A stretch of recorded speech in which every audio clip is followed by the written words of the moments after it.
Cuba's electrical grid collapsed again early on Saturday morning, state-run media reported, plunging the entire country into blackout for a second time just hours after authorities announced they had begun re-establishing service. Cuba Debate, one of the island's state-run media outlets, said Cuba's grid operator, UN, had reported at 6:15 a.m. the total disconnection of the national electro-energetic system. The electric union is working on its re-establishment, the brief message said.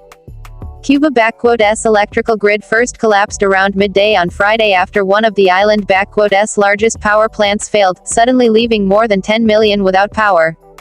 Even before the grid's collapse, an electricity shortfall on Friday had forced Cuba's communist-run government to send non-essential state workers home and cancel school classes for children as it sought to conserve fuel for generation. But lights began to flicker on in scattered pockets across the island early in the evening on Friday, offering some hope that power would be restored. The grid operator has not yet provided any details on what caused the grid to collapse again on Saturday, or how long it will take to re-establish service.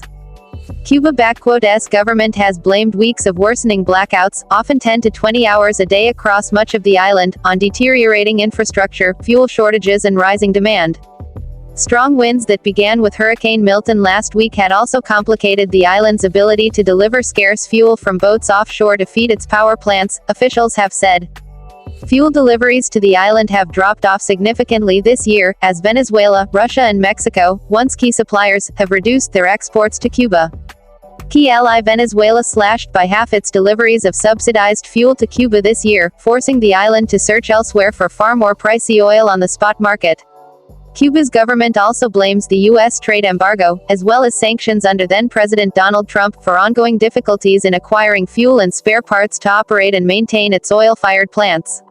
The United States on Friday denied any role in the grid collapse in Cuba.